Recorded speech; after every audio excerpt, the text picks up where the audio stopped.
A lot of people had to sort of change the way they work. It's actually made for a much tighter team. Sort of art and design sort of being as one, opposed to design going away, doing their thing, art going away and doing their thing, and then sort of clashing in the middle. It's a real organic process. I don't think you can really sit down and go, oh yeah, we're going to do this, we'll do that, and we'll do that, because it's not just about that, it's combining those two.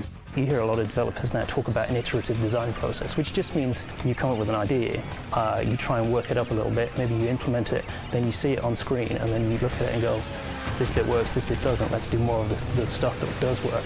We want to come up with environments that would offer up the best opportunities for construction. We chose our environments so that they could support a lot of great power play moments.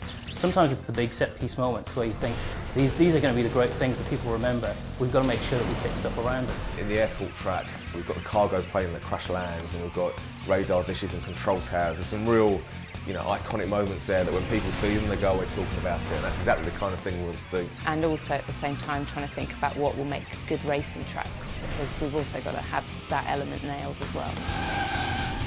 Because we're spending so much budget on the effects, we've got a couple of really, really cool techniques that we're using. A lot of games tend to bake all their lighting into the textures for the smoke and things like that. But all our particles are actually being dynamically lit. In addition to that, we've got volumetric smoke in the game. Players' car and the AI cars can actually move out of the way, which is a really, really cool looking effect. But it's also really good from a gameplay perspective, because you can fill a whole warehouse or tunnel with smoke. The player can't see where they're going, but if the AI cars are in front of them, they can pass it out of the way, and suddenly you've got a whole new dynamic going on.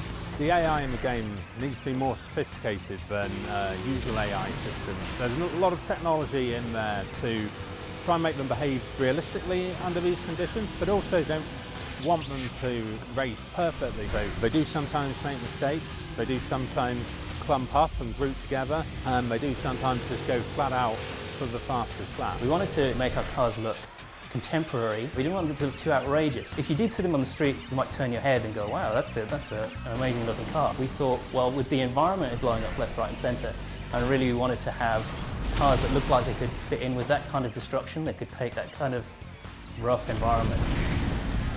We made some conscious decisions to remove the HUD from the corners of the screen, just so we could maximise all the effects that are happening on the screen. I think traditional racing games tend to have something in every corner, but we wanted to try and simplify that and minimise it so the player gets to see all the effects that are going on the screen, all the smoke, all the VFX, everything like that.